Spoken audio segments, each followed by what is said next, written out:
Mendengar mualaf-mualaf yang berkedok kristolog seperti Don Ditan, Ustadz Kainama, Ustadz Ipung Atria dan Nenek Irena Handono mengutip ayat dari 4 Injil asli Kristen dan menafsirkannya agar sesuai dengan dogma agama baru mereka adalah hal yang biasa.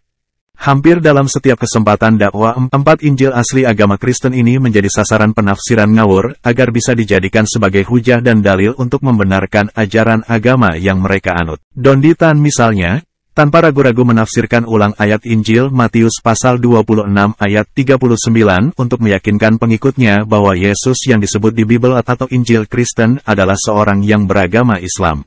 Mulut kotornya itu bahkan menyebut Yesus Kristus dengan panggilan Abdul. Sebuah panggilan yang dimaksudkan untuk menghina Tuhan Yesus. Sekalipun dia sendiri sadar bahwa menafsirkan ayat kitab suci agama lain adalah perkara terlarang karena mengganggu kehidupan antar umat beragama di Indonesia. Kita ini semuanya adalah hamba, teman. Kalau orang sono bilang Abdul gitu ya. Iya, hamba Allah. Kan kita sering dipanggil Abdul gitu kan. Iya.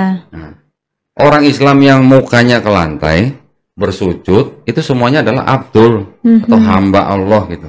Yesus juga Abdul. Yesus juga sujud gitu. Oke. Datanya mana kok? Ada di Bible banyak. Iya, itu ayat berapa itu? Surat apa? Wah, Gampang kalau mau dibuka gitu mah. Matius 26:39. Maka ia, Yesus nih, maju sedikit, lalu sujud dan berdoa. Sujud. Matius 26:39. Saya bilang, Yesus Muslim. Karena Yesus sujud doanya. Bible itu memang ada tafsirnya. Tafsir orang Kristen tuh begini loh, gitu. Tafsir Quran juga ada loh. Nah, kita tidak boleh saling nyebrang pagar. Dari mereka juga jangan nyebrang pagar tafsir kita juga tidak boleh nyebrang tafsir mereka, gitu. Oke. Ya, tujuannya supaya apa? Supaya menjaga keharmonisan umat beragama. Iya. Berikutnya ada Ustadz yang bernama Agustinus Kainama, tapi dengan dusta yang lebih mentereng dari Don Ditan. Si Ustadz Kainama ini mengatakan bahwa nama Muhammad atau Ahmad itu memang ada dalam Injil Yohanes pasal 6 ayat 13. Sama seperti Don Ditan, Ustadz Kainama juga sengaja menafsirkan ulang ayat Injil Yohanes pasal 6 ayat 13 agar bisa mendukung kebenaran ajarannya yang mengatakan bahwa nama Muhammad atau Ahmad ada tertulis dalam Taurat dan Injil. Di dalam kitab Yohanes pasal 16 ayat 13. Di dalam kitab Yohanes pasal 16 ayat 13, Yesus bilang begini.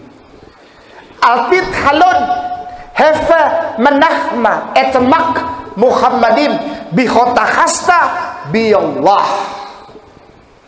Akan datang setelah aku seorang laki-laki, namanya Ahmad etmak. Etmak Ahmad. Menahma yang mulia. Muhammad Muhammad dengan segala kemuliaannya. Dia akan menginsafkan bumi, menaikkan derajatmu bikhota hasta, menaikkan derajatmu bi Allah, karena dia adalah Nabi Allah. Yohanes pasal 16 ayat 13. Lalu ada lagi Ustadz Ipung Atria pasangan setia Ustadz Kainama yang menyulap ayat Injil Markus pasal 12 ayat 29 sehingga seolah-olah menjadi perkataan Isa alaihissalam yang memerintahkan orang Israel untuk menyembah Allah subhanahu wa ta'ala Tuhannya agama Islam. Markus pasal 12 ayat 29. Yesus menyatakan hukum terutama. Kata Yesus, hukum yang paling tinggi itu adalah, dengarkanlah hai orang Israel, Shema Yisrael, Adonai Elohenu, Adonai Echad. Dengarkanlah hai orang Israel, Tuhan Allah kita, Allah itu Esa.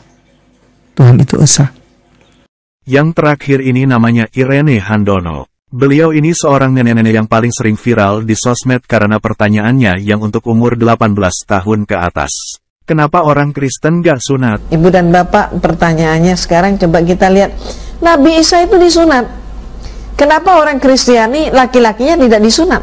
Klaim Nenek Irena Handono pun tidak kalah fantastis dengan klaim 3 ustadz sebelumnya. Nenek ini memakai ayat Injil Lukas pasal 2 ayat 21 tentang penyunatan Yesus sebagai bukti bahwa Isa alaihissalam yang diceritakan di Quran memang disunat. Tentu saja ini sebuah klaim dagelan yang asal-asalan karena bahkan di dalam Quran sendiri pun tidak ditemukan ayat yang mengatakan Isa alaihissalam disunat pada hari ke-8.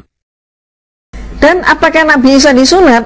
Kita lihat Injil Lukas pasal 2 ayat 21. Ternyata di situ terungkap Nabi Isa alaihissalam ketika genap 8 hari maka ia pun disunat ternyata Nabi Isa disunat. Sebagai orang Kristen, tentu saja kita heran dengan kelakuan sembrono keempat orang Islam ini, karena tidak ada satupun ayat dalam 4 Injil asli Kristen itu berasal dari Allah Subhanahu wa Ta'ala.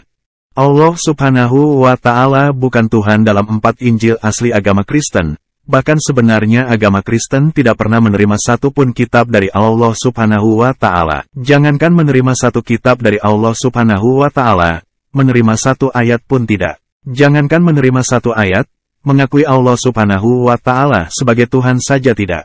Lalu apa alasan orang-orang Islam ini menyalahgunakan ayat kitab suci agama Kristen untuk membenarkan ajaran agama mereka sendiri? Rupanya ketiga orang Islam ini mempunyai satu prinsip yang sama, yaitu, setiap isi kitab suci agama Kristen yang sesuai dengan ajaran agama baru mereka akan diklaim sebagai ayat Injil asli yang mengajarkan tentang agama baru mereka.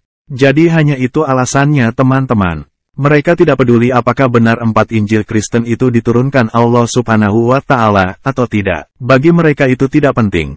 Yang penting adalah mereka bisa menemukan sumber kitab suci agama lain yang membantu mereka membenarkan ajaran baru mereka. Sama-sama, terima kasih, sampai jumpa.